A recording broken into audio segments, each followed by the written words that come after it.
fisika thermal gitu kan. Resiko-risiko yang diakibatkan oleh ya akibat pekerjaan atau industri konstruksi yang melibatkan ya kan aplikasi dari konsep fisika.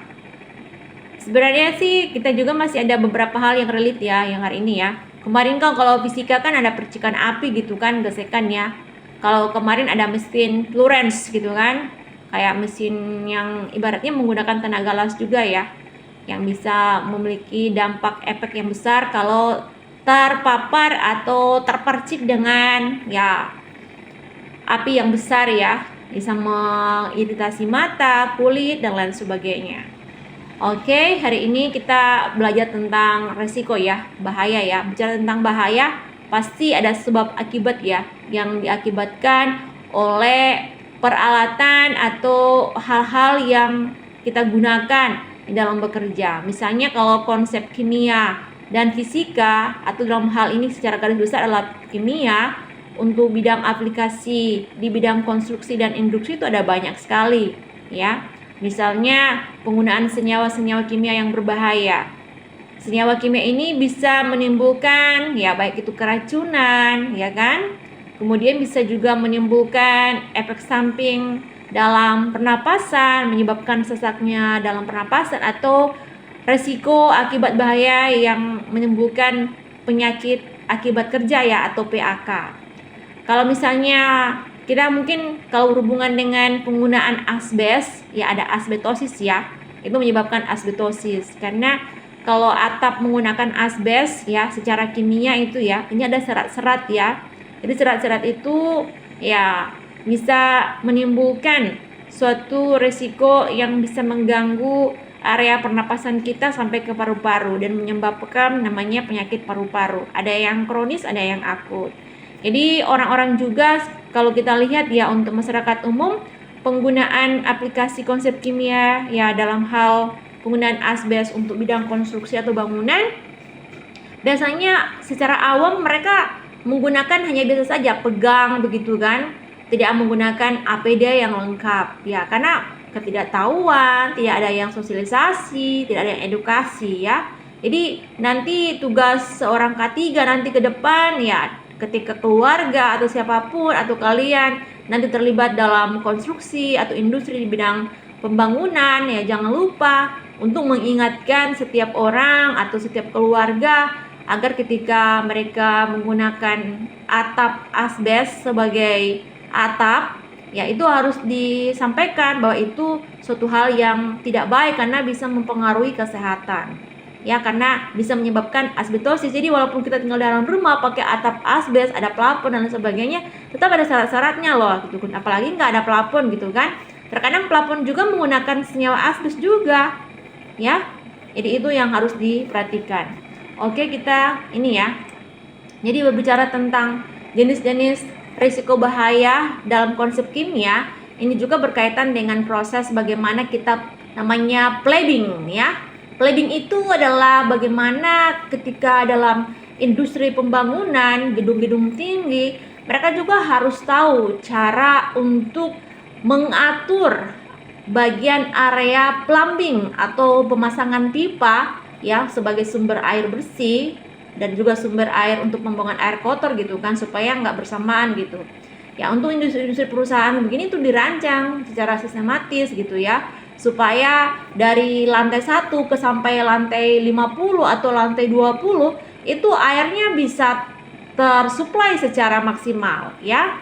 Jadi dalam hal ini juga ada risiko ya, di mana salah satu risiko ini ya bisa menimbulkan efek yang berbahaya bagi keselamatan, keselamatan pekerjanya, kesejahteraan pekerjanya dan juga ya untuk orang-orang sekitar gitu kan. Kalau misalnya dalam bangunan tinggi ada kebocoran pipa ya atau ada pipa yang meledak, pipa gas dan lain sebagainya, itu bisa menimbulkan ledakan yang besar gitu ya, atau mungkin ada tekanan uap gitu ya. Jadi uap-uap yang didapatkan dari gas juga ya, makanya kalau misalnya beracun ya orang-orang di situ ya bisa keracunan ya karena akibat dari plumbing yang tidak sesuai. Jadi kalau kita merunut dari jenis-jenis risiko bahaya yang diakibatkan oleh aplikasi konsep kimia dalam konstruksi ini biasanya mungkin paling banyak itu kalau di bidang konstruksi orang tersengat dengan listrik gitu kan, sengatan listrik ya. Jadi bisa karena mungkin di area sekitar listrik itu stop kontaknya tidak maksimal, atau mungkin ada air gitu kan, terus nggak menggunakan sarung tangan, atau ada arus yang lebih tinggi gitu kan. Nah, kalau misalnya terkena sengatan listrik di tempat di gedung yang lebih tinggi, di ruang yang lebih tinggi, terjatuh ya bisa menimbulkan kematian gitu kan. Kalau misalnya selamat ya cedera yang parah gitu ya. Jadi ini juga perlu diperhatikan gitu ya.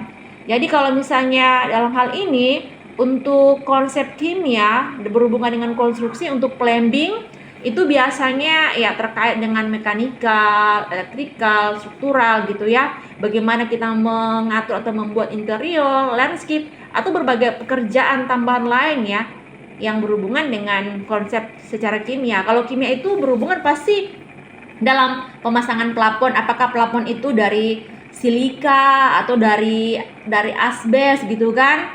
Kalau misalnya kalau kita lihat secara pekerjaan tambahan itu di bidang transportasi, kita lihat kan ada kayak apa itu namanya, ada kayak gorong-gorong gitu kan. Gorong-gorong mungkin ada yang pakai semacam dari semen gitu kan. Dari semen, ada juga yang menggunakan dari asbes yang besar gitu yang digunakan. Padahal itu adalah hal yang tidak maksimal gitu, termasuk asbes ya. Karena itu ada debu nanti, kalau di musim panas dia debu. Kalau musim hujan pasti lama kelamaan kan dia lembab gitu ya. Jadi ikut terurai gitu ya. Kalau misalnya bercampur dengan air, diminum dan sebagainya untuk pemipaan, ya bisa keminum, kekonsumsi oleh orang-orang yang mungkin di gedung-gedung yang tinggi kayak di apartemen dan sebagainya gitu ya. Jadi ada kalanya untuk setiap konsep kimia di berbagai penerapan aplikasi di bidang konstruksi atau industri itu tergantung risikonya ya. Jadi keselamatan kerja pun juga harus mematuhi dan mengikuti prosedur K3 secara sesuai ya, secara resmi atau secara sah ya. Sehingga dalam hal ini produktivitas pekerjaan itu bisa berjalan secara baik ya. Seperti ini ya, kesehatan kerja itu merupakan suatu unsur yang berkaitan dengan lingkungan kerja dan pekerjaan yang mempengaruhi produktivitas kerja. Jadi kalau misalnya unsur ini tidak terpenuhi, tidak diperhatikan secara matang, baik oleh ahli K3 atau oleh investor, atau kontraktor dan lain sebagainya, ya itu bisa menimbulkan risiko ya, baik kepada keselamatan, kesejahteraan dari si pekerja tersebut, ataupun juga dari mungkin alat-alat ataupun gedung yang ada gitu ya. Sehingga gedungnya ada kayak kan sekarang kita lihat ya, ada banyak gedung yang terbengkalai gitu ya. Mungkin karena banyak faktor ya, mungkin ada hal-hal yang mungkin dari segi finansial kebanyakan ya. Tapi dari unsur-unsur yang lain mungkin belum terpenuhi secara K3. Atau misalnya pembangunan saluran gas gitu ya, yang dialirkan ke perumahan-perumahan gitu kan, itu juga harus sesuai dengan AMDAL ya, harus sesuai dengan keselamatan dari setiap orang yang tinggal di perumahan ya. Jadi itu ada kayak ada pusatnya dan juga ada pusat alirannya gitu kan. Kalau sekarang kan ada banyak ya, kalau di tempat ibu, perumahan ibu itu ada subsidi dari pemerintah untuk realisasi plumbing gitu ya kepada setiap orang gitu. Tapi kalau ibu memilih nggak pakai itu ya, memang sih bagus karena kita artinya nggak beli gas setiap hari gitu kan, karena disubsidi kan untuk pembangunannya gitu. Tapi di efek lain kalau misalnya ada yang meledak gitu, ada kebocoran dan sebagainya, ya ikut berpengaruh gitu kan. Jadi ada beberapa, mungkin salah satu ibu sih yang, dan juga beberapa mungkin penghuni atau perumahan lain sebagainya ada yang juga memakai itu karena supaya mereka lebih fleksibel gitu kan. Jadi nggak usah cari gas melon atau gas yang merah muda gitu atau biru gitu kan, supaya lebih bagus gitu. Padahal ya di sisi lain ada juga dampak yang bisa diakibatkan mungkin jangka panjang gitu ya, bukan jangka pendek ya. Jadi semua kan perancangan itu kan harus sesuai. Jadi kan ada interiornya, mekanikalnya, elektriknya seperti apa, itu semua diatur. Kalau orang-orang bidang art gitu kan, jadi bagaimana mendesain suatu kayak kitchen set gitu ya, itu kan interior itu. Atau rumah dengan segala interior, ada kayak ya mungkin ada banyak yang menggunakan yang namanya serbuk-serbuk itu kan, ya itu juga adalah bagian dari asbestosis sebenarnya yang bisa kita hirup kalau pemasangannya tidak baik kan. Atau kalau misalnya dia sudah lapuk gitu kan, itu ada serbuk-serbuk yang terpancar kalau ada angin, kalau kena AC atau kena kipas gitu kan, itu terhirup ya, itu partikulatnya. Jadi itu menimbulkan suatu hal yang mungkin tidak kita sadari gitu, tapi bisa merusak bagian dari sistem kesehatan kita, terutama bagian area pernapasan ya. Oke, ini ada beberapa hal penting ya yang harus kita perhatikan. Ini penelitian tentang K3 ya pada proyek gedung. Jadi ada beberapa hal yang menjadi acuan yang Ibu ambil ya dari hasil jurnal penelitian dari Nikadek ya dan kawan-kawan. Jadi ini penelitian tentang K3 yang berhubungan konsep kimia ya. Jadi galian tanah itu adalah konsep kimia ternyata ya. Karena galian tanah itu kan ada partikulat debu ya yang dikeluarkan. Jadi kalau partikulat debu itu biasanya kita samakan dengan kayak asbestosis atau silika gitu kan. Silika itu kan sumbernya dari penggalian atau dari batu yang dihaluskan atau yang dicerca gitu kan. Itu banyak tuh ya. Atau galian tanah, jadi ada partikulat yang disemburkan gitu ya. Jadi resiko untuk pekerjaan galian tanah ternyata itu diperhatikan dari segi longsor gitu kan, atau mungkin karena runtuhnya bangunan, karena konstruksi pembangunannya untuk perhitungan misalnya ini berapa banding berapa gitu kan oleh kontraktor tidak sesuai gitu, jadi menimbulkan jadi bangunan itu tidak kokoh gitu. Jadi kalau misalnya untuk membuat bangunan kokoh seharusnya dari adanya bahan semen itu juga ditambah ya ada suatu bahan yang lain gitu. Kita kan sudah mempelajari sebelumnya ya, ada bahan-bahan yang membuat beton itu jadi kuat, jadi kencang ya, seperti yang diterapkan dalam pembangunan jalan tol gitu, atau untuk membangun rumah, atau supaya adukan semennya itu cepat kering gitu ya. Itu ada banyak hal. Jadi sumbernya ini Sari 2016 ya. Ini ada beberapa hal yang Ibu ambil dari, kalau secara rinci itu dari Nikadek ya. Kemudian ada penulangan. Penulangan ini ternyata adalah bagian yang bisa membuat orang itu bisa terjatuh dari ketinggian yang tinggi kalau tidak menggunakan APD yang benar-benar komplit gitu ya. Jadi pemasangan APD juga itu harus benar-benar sesuai dan juga harus dipastikan untuk klik dan segala macam itu harus diperhatikan. Karena kalau misalnya blunder gitu ya, itu bisa menimbulkan suatu resiko terjatuh gitu kan, atau terlepas gitu ya pengikatnya ya, atau pengaitnya gitu ya, dari gedung satu ke gedung yang lain, atau misalnya dari tempat acuan untuk berdiri. Misalnya kan orang-orang yang suka bersih gedung ya, coba kalian perhatikan tuh orang-orang yang suka bersih kaca gitu ya di ketinggian gitu ya. Kalau misalnya pemasangan kaitnya nggak bisa penulangannya, wah itu bisa bahaya. Atau misalnya kalau berhubungan dengan besi-besi, kan besi itu kan ada logam kan, ya kalau misalnya ya ada panas yang besar, ya kalau nggak pakai APD ya bisa gampang terluka gitu kan, karena terbakar ya. Ada juga pemasangan penutup atap ya, banyak sekali itu ya. Ya misalnya atapnya rapuh gitu kan, dia jatuh gitu kan karena rapuh. Ya, kalau misalnya orang yang suka naik pakai genteng terus pakai asbes gitu kan, ada asbes kalau sudah lama, ya kalau tidak injak di pijakan yang kuat, ya gampang tuh langsung pruk gitu ya. Jadi itulah yang menjadi acuan ya. Kemudian ada juga faktor yang lainnya, ini pekerjaan finishing ya. Kalau finishing itu artinya berhubungan dengan kayak orang buat marble kayak gitu ya. Jadi pakai semprot-semprotan, cat kayak gitu ya, supaya dia jadi halus, jadi kinclong gitu ya. Ternyata itu juga kan melibatkan elektrik ya. Jadi biasanya kalau misalnya nggak sesuai juga atau terlalu panas dan lain sebagainya, ya itu bisa menimbulkan sengatan ya. Ya, jadi ini juga harus diperhatikan. Atau mungkin ada potongan-potongan dari kayu ya, mungkin pada saat finishing itu bisa kena ya. Jadi kan ada tekanan uap ya dari finishing itu ya, terpantul ke mata. Jadi bisa mengiritasi mata juga ya. Jadi ini hal-hal yang harus diperhatikan ya. Jadi ada 1 sampai 11 gitu ya. Dan tadi kita sudah lihat tentang planning ya, atau planning itu berhubungan dengan pemipaan ya. Jadi bagaimana mengatur ya, bagaimana saluran air ya, jadi suplai air bersih baik atau air kotor gitu yang pembuangan ya, yang di tempat-tempat perumahan atau di gedung-gedung tinggi begitu ya, supaya ya bisa dilakukan dengan evaluasi yang matang, dengan monitoring yang matang gitu kan. Bahkan identifikasi dalam hal ini ya, supaya mencegah tadi adanya bahaya atau adanya kecelakaan yang diakibatkan oleh berbagai tipe pekerjaan yang dilakukan, seperti yang ada dalam poin-poin ini ya. Jadi memang sih tergantung juga, kecelakaan juga akibat dari fasilitas yang kurang memadai gitu Tapi fasilitas yang kurang memadai ini kalau kita misalnya evaluasi dari sejak awal, itu bisa kita tanggulangi atau kita minimalisir risiko atau dampak yang terjadi ya. Jadi itulah yang harus diperhatikan ya. Kemudian ini ya, ini adalah kalau kita lihat ini ya, bentar.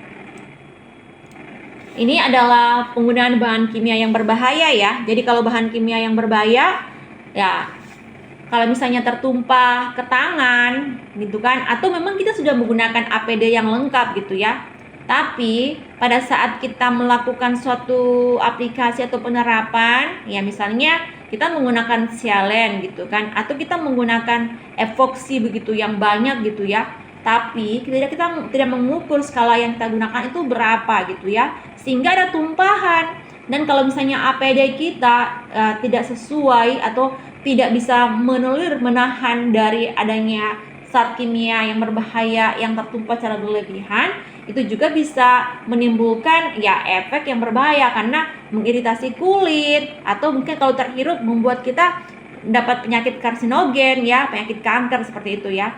Jadi kalau untuk keselamatan dan kesehatan kerja atau K3 berkaitan dengan bahan kimia, hal-hal yang harus diperhatikan secara definisi ya. Jadi itu harus ada antisipasi sejak awal ya. Jadi bagaimana kita ketika ada tumpahan bahan kimia yang berlebihan ya, dalam saat di tempat kerja yang berlangsung, kita ada langkah-langkah yang sudah kita lakukan atau tahapan-tahapan yang bisa kita selesaikan untuk menyelesaikan masalah yang kita alami di tempat kita kerja gitu kan. Dan kemudian kita harus mengenal bahan kimia yang kita gunakan itu apa gitu kan. Kemudian cara penanganannya seperti apa. Kalau kita sudah mengenal, sudah ada antisipasi dari sejak awal ya, maka evaluasi itu bisa berjalan dengan semaksimal mungkin, sehingga resiko yang ditimbulkan oleh bahan kimia atau tumpahan itu ya tidak bisa mengganggu ya, baik lingkungan kerja, di meja kita bekerja, atau di tempat kita bekerja, bahkan terlebih khusus kesehatan kita gitu kan. Kesejahteraan pekerja itu kan penting sekali untuk diperhatikan. Jadi hal-hal yang harus dipertimbangkan tadi ya, antisipasi, pengenalan, evaluasi, dan pengendalian bahaya itu perlu dikuasai oleh seorang K3 yang berkaitan dalam penggunaan bahan kimia yang berbahaya. Di sini ada hasil yang hasil penelitian ya, yang diajukan atau direkomendasikan kepada setiap peneliti itu setiap ahli K3 ya.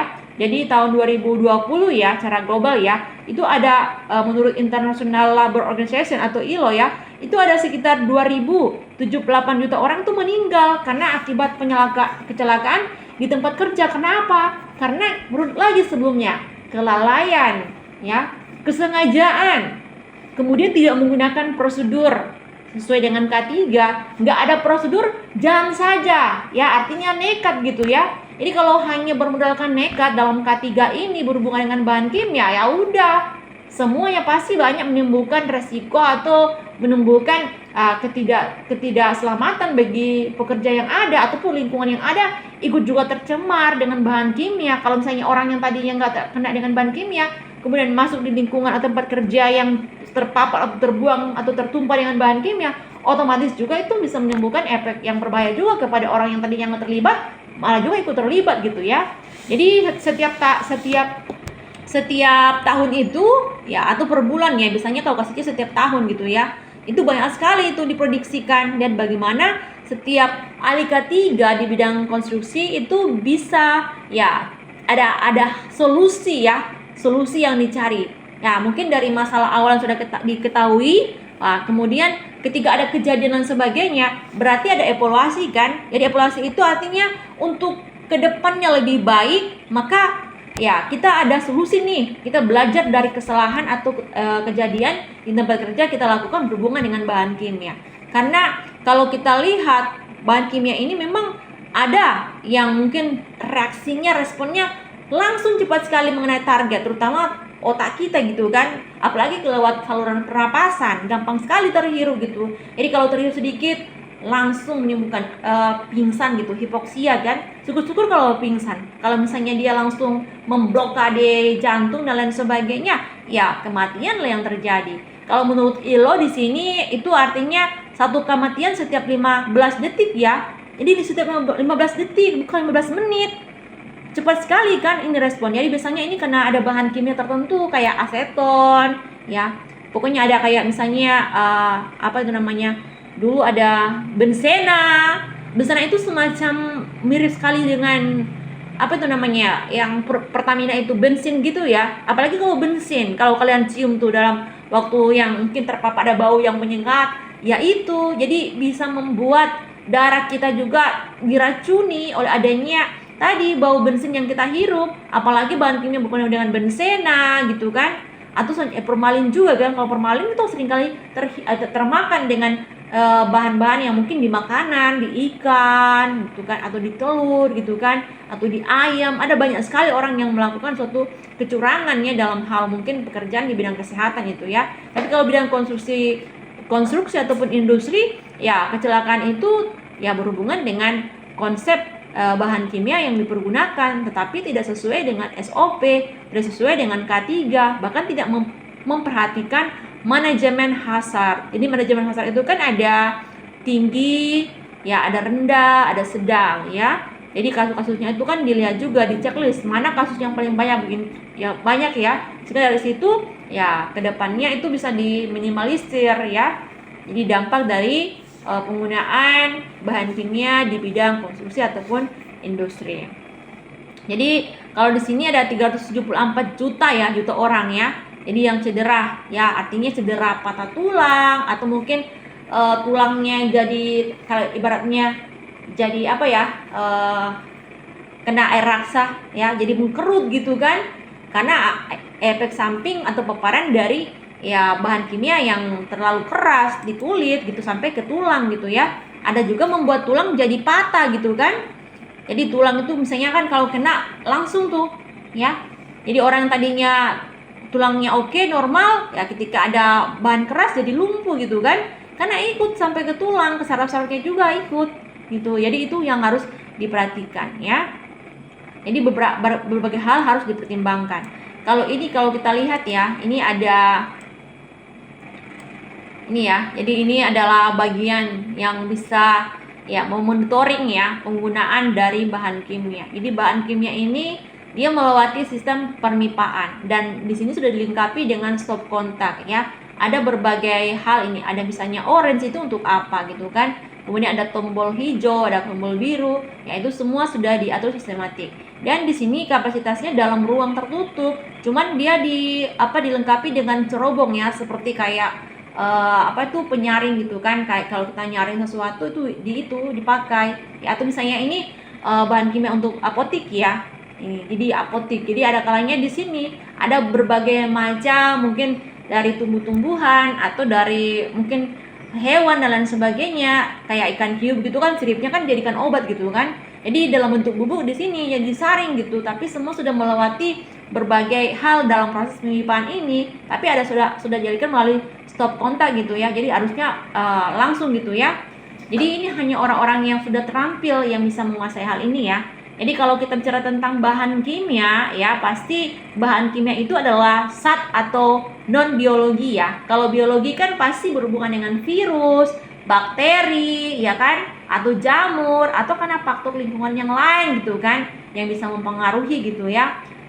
Jadi misalnya kan kalau di daerah pedalaman, nanti kalau misalnya ada yang kerja di daerah pedalaman, mungkin banyak tikus atau nyamuk gitu kan. Kalau secara bahan kimia non biologi pasti zat-zat yang bisa ya digunakan, kayak misalnya formaldehid gitu kan, atau mungkin klorida gitu kan, atau penggunaan natrium, atau penggunaan nitrogen kan. Kalau nitrogen, kalau dari simbol yang kita lihat di sini ya pasti nitrogen itu adalah bahan yang mudah meledak begitu ya. Jadi ada yang reaktif, ada yang non reaktif. Jadi kalau reaktif itu dia ketika kena panas sedikit langsung meledak gitu ya. Kalau yang lain kan kalau ada semacam panas kayak misalnya di pom bensin ya, kalau itu kan berhubungan dengan bensinnya, ada yang pertalit dan lain sebagainya, itu pertamax juga ya kan. Ibaratnya kalau kena cahaya dari HP gitu kan, atau foto gitu kan, ya itu bisa menimbulkan api gitu ya. Kalau misalnya korosif pasti itu karena senyawa asam gitu kan, kayak kalau kita lihat ya klorida gitu kan ya. Kalau aseton itu juga bagian dari yang mudah juga meledak ya, aseton, metanol, benzena itu semua. Kalau beracun ya banyak sekali beracun. Ya beracun itu misalnya merkuri, ya sianida gitu kan. Ya bisa menyebabkan efek samping yang berbahaya, membuat kanker pada kulit, korosi pada kulit gitu kan, atau bisa sampai kepada tulang-tulang gitu ya. Jadi kalau misalnya hal-hal ini kalau misalnya terpapar atau terkena pada bagian tubuh kita, kalau kita tidak dilengkapi dengan K3 yang matang ya, atau dengan prosedur K3 yang matang, itu nanti akan merugikan ya kan, baik diri kita sendiri atau juga pekerja-pekerja yang lain dan juga lingkungan di sekitar gitu ya. Sehingga perlunya kita mempersiapkan diri ya dengan perlengkapan ya APD yang lengkap gitu kan, atau mengikuti prosedur dan juga pelatihan yang terutama ya, supaya dan juga seorang ahli K3 juga harus tahu simbol-simbol yang digunakan dalam K3 berhubungan dengan bahan kimia itu. Misalnya bahan mudah meledak itu apa sih zat kimianya gitu, atau cairan yang mudah terbakar itu apa saja sih. Kalau bensin kan cairan yang mudah terbakar. Kalau misalnya dia tertumpah di lantai, kemudian ada korek api, langsung nyambar tuh, langsung nyala kan. Ada juga mungkin bagian dari padatan yang mudah terbakar gitu kan. Kalau padatan yang mudah terbakar misalnya kalau serbuk-serbuk gitu kan, serbuk-serbuk atau misalnya asbes gitu kan. Asbes kan tuh walaupun atap tapi ada serat-seratnya tuh ya. Tapi katanya kalau dalam bangunan untuk penggunaan atap, asbes itu katanya tahan dari api. Ya, misalnya orang yang tinggal di bawah Gunung Merapi gitu kan. Karena itu kan asbes itu kan dibuat dari kumpulan serbuk-serbuk, kemudian kumpulan dari misalnya percikan-percikan dari Gunung Merapi gitu kan, dibuat seperti itu ya, supaya kalau ketika kena lahar panas atau api panas dia nggak terbakar gitu, karena ada anti panas katanya ya, itu katanya ya. Tapi secara WHO itu sudah ditiadakan, tidak boleh lagi menggunakan asbes karena itu menyebabkan namanya asbestosis, jadi penyakit pernapasan yang tidak bisa disembuhkan. Asbestos itu juga bisa juga dari pengelasan atau cat gitu kan, dari bidang otomotif ya, manufaktur juga, itu banyak sekali. Jadi kalau kita lihat di sini untuk paparan bahan kimia ya, ini ada banyak. Paparan bahan kimia dapat menyebabkan efek kesehatan yang merugikan akut atau jangka panjang. Ya kalau akut ya pasti infeksi saluran pernapasan, itu kan. Kalau misalnya jangka panjang itu kayak asbestosis, memang di awal-awal sih nggak dirasakan, cuman ketika beberapa bulan ke depan atau kemudian ya dia sudah merasakan sesak napas yang sangat nyeri di bagian dadanya ya, dan sulit untuk bernapas ya, itu kemudian mata teriritasi ya, dan juga visual mata juga terganggu ya. Jadi saat berbahaya itu dapat menimbulkan kerugian ya kan, dapat membuat kesehatan itu jadi lebih buruk gitu kan. Kalau lebih buruk kan nggak bisa lagi bekerja kan. Syukur-syukur kalau sembuh, tapi kalau nggak sembuh ya fatal gitu, permanen, nggak bisa lagi beraktivitas, nggak bisa lagi ya untuk melakukan pekerjaan dan lain sebagainya, nggak bisa ya. Jadi ada banyak sekali efek dari bahaya kimia ya, baik itu beracun atau korosif. Kalau korosif aja itu hati-hati tuh ya, besi aja bisa patah, bisa hancur, apalagi kalau di tangan kita, kena juga di kulit sampai tulang kita juga ikut hambur gitu kan. Nah, kalau infeksi kan dari biologi tuh, infeksi itu dari jamur, virus dan lain sebagainya tuh ya. Jadi bedakan antara yang biologi dan non biologi. Jadi secara fisik ya dapat menyebabkan iritasi kulit, iritasi sistem pernapasan, kebutaan, korosi dan ledakan ya. Oke. Ini ada elemen ya, ini adalah elemen. Jadi sama halnya juga seperti tadi ya. Tadi kalau ini simbolnya ya, kalau simbolnya ini mudah meledak, cairan mudah terbakar, ini padatan ya kan, ini reaktif. Jadi kalau dari sini kita bisa lihat mana sih simbol dari bahan bahan kimia yang mudah meledak dan sebagainya, dan jenis bahan kimianya apa gitu kan. Beracun ini apa gitu kan. Kalau beracun kan mungkin umumnya kita kenal yang paling umum adalah sianida gitu kan. Kalau korosif ya itu ada banyak juga yang berhubungan dengan mungkin kayak zat asam gitu, klorida gitu kan, yang menimbulkan efek yang mungkin atau bisa menimbulkan yang namanya greenhouse ya, hujan asam gitu kan, karena nitrogen oksidasinya itu terlalu tinggi begitu ya. Nah, ini beda lagi ya. Ini ada elemen dan potensi bahaya bahan kimia di bidang konstruksi. Kalau kita lihat ini ada beberapa simbol dan label ya. Jadi ini kayak ada tabung reaksi ya, berarti untuk bagaimana tabung reaksi itu berhubungan dengan pelarut atau solvent ya. Kemudian ini hindari api ya kan, ini ya kayak ini radiator gitu kan. Ini ada beberapa hal, ini kalau tengkorak ini artinya menimbulkan keracunan gitu kan. Kemudian kalau ini ya pasti ini ada benda-benda yang mungkin dari hewan atau apa gitu. Kalau ini kan hewan panas dan sebagainya, berarti hal-hal yang ganas gitu kan yang harus diperhatikan. Jadi ini beberapa faktor ya. Jadi simbol, simol, ya sibol, shapeless. Ini ada beberapa hal yang harus mungkin jadi perhatian ya di bidang ketiga ya, di bidang konstruksi ataupun industri ya. Itu menjadi tambahan dari yang sebelumnya. Jadi kalau misalnya bahan kimia itu memang ada beberapa bagian ya. Kalau misalnya secara bahan kimia tadi aseton, nitrogen dan sebagainya. Tapi ada bahan kimia di bidang konstruksi itu digunakan untuk pengocoran ya. Jadi pelapisan atau penyambungan dinding ya, dan juga membuat beton itu lebih kuat ya, lebih kokoh gitu kan. Jadi kalau lebih kokoh, lebih kuat itu berhubungan dengan pengawetan ya. Jadi supaya ini bangunan ini bisa sampai berapa tahun ya. Oh, ini sampai 50 tahun. Ketika 50 tahun berarti dirobohkan gitu ya. Kalau orang-orang di Jepang ya mereka sudah prediksi ini bangunan ini sampai 50 tahun. Kalau sudah 50 tahun atau misalnya sampai 10 tahun atau 20 tahun. Kalau sudah 20 tahun ya bangunan itu harus diruntuhkan. Karena kalau tidak diruntuhkan ya gampang roboh karena nggak ada kekuatan lagi. Karena mungkin sistemnya mulai dari besinya itu sudah meluruh gitu ya. Jadi kalau dalam pembangunan konstruksi ini ya walaupun untuk pengecoran, pelapisan dan sebagainya pasti melibatkan juga senyawa perekat ya. Ya senyawa perekat itu biasanya menggunakan kayak sialen gitu, atau ada epoksi, atau ada silikon gitu kan, penyambung dan lain sebagainya ya. Nanti kita akan belajar di sini ya.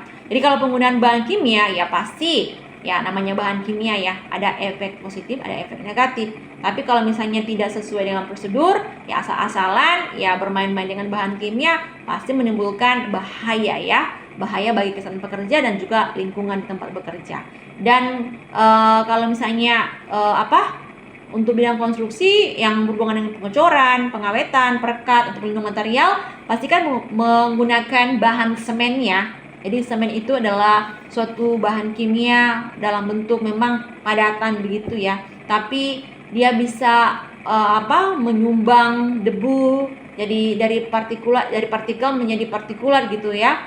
Yang kelihatan yang tidak kelihatan gitu kan. Jadi kalau misalnya tidak menggunakan masker yang sesuai dengan di tempat ya berada gitu atau di pabrik semen gitu kan, ya pasti otomatis itu akan menumpuk dan akan dari sistem pernapasan sebenarnya menyumbat juga ke bagian sel-sel darah merah kita, ke pembuluh darah gitu ya. Jadi itu bahaya sekali ya. Atau proses penggilingan tuh, kalau penggilingan kan ya ada tuh ya percikan-percikan debu-debu semen tuh yang ada tuh ya. Itu kan adakannya pembuatan semen juga kan ada campurannya juga tuh, campuran bahan kimia. Ini sudah ada partikel debu, ada juga partikel juga dari bahan kimia yang sudah mulai mengambang kemana-mana gitu ya. Jadi itu harus menjadi perhatian penting. Oke, ini ada jenis-jenis risiko bahan dari aplikasi konsep kimia ya di bidang konstruksi. Ini untuk semen gitu kan. Kalau ini adalah silika kristalin ya. Kalau kristalin itu kan digunakan untuk bangunan ya, atau untuk ya banyak sekali nih ya. Ini dari batu-batuan atau hasil dari pengerukan batu ya. Atau ini penggunaan asbes ya. Ini asbes nih. Coba perhatikan nih. Jadi kalau kita lihat atap asbes kok kan tipis gitu kan, tapi kalau kita lihat secara kasat mata untuk di bagian penampang ujungnya itu bentuknya seperti ini. Ya coba ya, orang saja kalau untuk mengambil atau mengeluarkan atap asbes, mereka menggunakan pakaian masker yang punya ventilasinya loh. Jadi bukan masker kayak kain gitu kan. Tapi kalau kita perhatikan yang di atas ini ya memang ini dari segi prosedur semennya ya hanya angkat semen aja, tapi ada baiknya dia menggunakan masker yang sesuai. Ya, misalnya masker yang sesuai itu masker jenis KN95 ya atau N95. Karena itu agak luas dan juga memiliki ventilasi yang cukup baik, cukup aman ya bagi pekerja. Atau mungkin senyawa dari cat gitu kan. Ini cat. Kalau ini pelarut ya. Kalau pelarut itu paling banyak adalah pelarut aseton, metanol ya. Ya, itu yang digunakan ya dalam berbagai hal ya, baik untuk pelarut pengawetan ya, ataupun juga pelarut untuk mungkin ya bagian-bagian yang dihubungkan di bidang cat gitu kan, supaya catnya tahan lama. Artinya ada cat yang berhubungan dengan anti air gitu kan, jadi cat waterproof gitu kan. Itu juga ada menggunakan senyawa solvent tuh ya. Solvent itu biasanya dari metanol atau dari aseton. Jadi aseton itu kalau terhirup banyak tuh tidak sehat. Ada juga berhubungan dengan perekat ya. Jadi perekat ini ya. Jadi kalau perekat itu dia lebih tinggi ya, lebih kuat ya. Kemudian ada sialen juga ya. Sialen itu kayak semacam penyumbat begitu ya. Kalau misalnya ada yang bocor, ada yang apa ya, jadi digunakan sialen gitu, karena sialen itu sebagai penyumbat gitu ya. Kalau yang perekat kan dia penghubung gitu ya, antara kalau dinding yang satu dan yang lain dipasang ada campurannya ya, itu dipasang gitu supaya itu tidak gampang terpisah gitu ya. Nama aja perekat ya. Ini beberapa jenis bahan yang berhubungan dengan bahan kimia di bidang konstruksi ya, yang harus menjadi perhatian. Jadi cat itu jangan dianggap sepele ya. Ada kan orang juga sering bermain dengan cat gitu kan.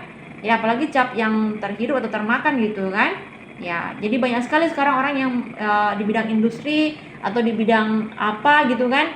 Itu banyak sekali ya, ada produksi tipikal cat gitu ya. Jadi apalagi di orang-orang yang bekerja di lokomotif gitu, otomotif ya, terkadang menggunakan semprotan cat ya. Jadi kalau misalnya APD-nya seperti ini ya, hanya menggunakan baju ya K3 seperti itu ya, kayak helm kayak gini ya, itu nggak cukup gitu ya. Seharusnya itu harus disesuaikan ya, prosedurnya harus disesuaikan. Jadi biasanya kalau di perusahaan-perusahaan, kalau kalian bekerja nanti, kalau perusahaan-perusahaan besar itu semuanya sudah tersistematis gitu, tinggal mungkin bahaya yang ditimbulkan, mungkin bahaya yang mungkin kan namanya bekerja, kita nggak tahu ya ada sebab akibat yang terjadi ya, mungkin dari segi alat yang ada, atau dari segi pekerja yang lain, atau dari diri sendiri yang lalai untuk mengikuti standar yang sudah ditetapkan oleh pihak perusahaan di tempat kita bekerja gitu kan ya. Itu menjadi acuannya. Jadi kalau untuk K3 ini nanti ya, kalau mungkin di tempat yang masih aman ya iya bisa santai-santai gitu kan. Tapi kalau sudah di perusahaan-perusahaan besar ya, berhubungan dengan ya baik bidang industri dan lain sebagainya, ya itu harus menjadi perhatian penting bagi kalian untuk bisa mengantisipasi, meminimalisir ya bahaya-bahaya yang ditimbulkan oleh berbagai bahan kimia, reaksi bahan kimia, apakah itu dari silika kristalin, atau apakah itu dari perekat, apa itu dari sialen gitu kan, atau mungkin dari senyawa cat gitu yang mudah menguap gitu, yang terpapar sama kita gitu ya, atau mungkin dari peleburan logam gitu kan, besi ya. Kalau peleburan besi itu berhubungan dengan silika juga gitu ya, silitosis gitu kan ya, sama juga dengan asbestosis juga.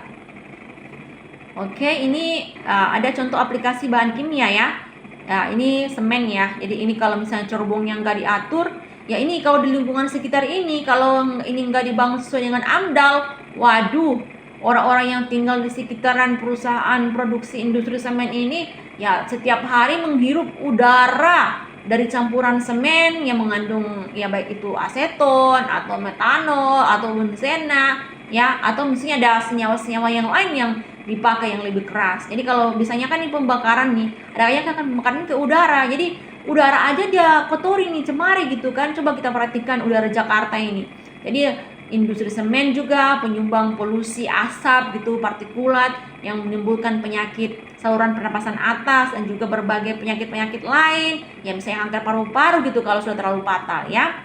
Jadi kalau kita lihat ini misalnya dalam produksi atau pembuatan semen terkadang juga melibatkan namanya gas ya. Jadi dari produksi ini artinya ada emisi gas yang dikeluarkan. Kalau misalnya kendaraan mobil, kendaraan roda 2 dan 4 kan emisi timbal kan, tapi sama-sama juga gas gitu ya. Dan ini bisa menimbulkan yang namanya nitrogen sulfur dioksida ya, HNSO2 atau HNS24 ya, bisa menimbulkan namanya hujan asam gitu kan. Hujan asam itu kalau kena di bangunannya cepat runtuh, cepat rapuh ya. Karena itu ada senyawa tuh yang sangat padat sekali ya. Jadi sudah ada karbo juga ya.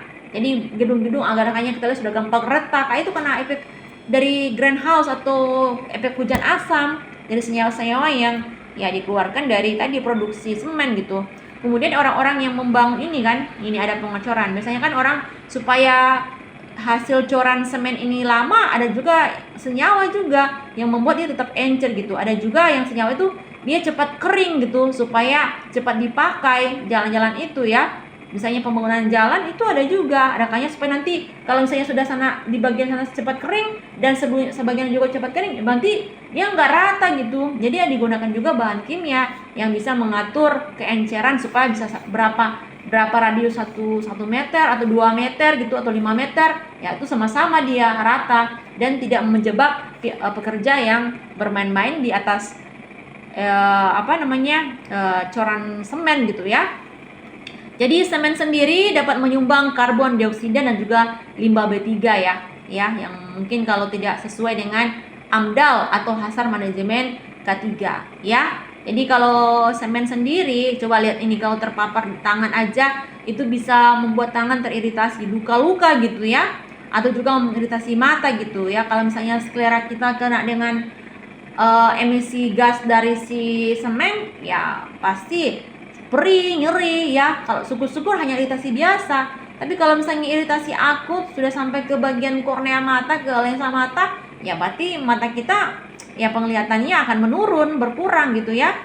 Dan apalagi satu bagian tuh ya namanya semen ya, partikulatnya tuh menyumbang debu ya. Artinya debu tuh yang nggak sehat untuk pernapasan kita ya. Kita aja kalau kena flu aja susah, apalagi sudah kena dengan emisi dari semen ini ya. Ya, jadi ini ada masker penggunaan ya, masker yang digunakan dalam pekerjaan di bidang konstruksi ya, yang melibatkan pekerjaan berhubungan dengan semen ya. Jadi misalnya orang yang nih mungkin memotong dinding gitu dengan alat ya, ada alat khusus gitu kan. Coba kalau perhatikan di atas nih, ini nggak sesuai APD nih, nggak safety nih ya. Ini debu kemana-mana nih ya, atau pemecahan beton jalan dan sebagainya. Nggak menggunakan masker seperti ini, seharusnya sewajibnya ya yang digunakan seperti ini ya di bidang semen ya. Tapi kalau kita lihat, ibu-ibu lihat juga orang yang diproduksi semen di perusahaan-perusahaan semen itu biasa-biasa aja mereka, apalagi yang mengangkut pasir ya untuk bahan pembuatan semen dan lain sebagainya. Itu APD yang digunakan hanya helm, jaket rompi aja. Apa hubungannya itu untuk kesehatan kita? Emang sih untuk melindungi kita dari paparan debu, nggak kotor badan kita gitu. Tapi yang utama adalah saluran pernapasan kita itu nggak dilindungi baik-baik tuh. Jadi mata kita nggak dilindungi baik-baik. Jadi kalau misalnya kalian nanti sudah bekerja, jangan lalai ya. Ini sebenarnya abai, ini orang yang abai ya. Kalau kita perhatikan, ini masker juga kalau kita lihat tuh nggak dipakai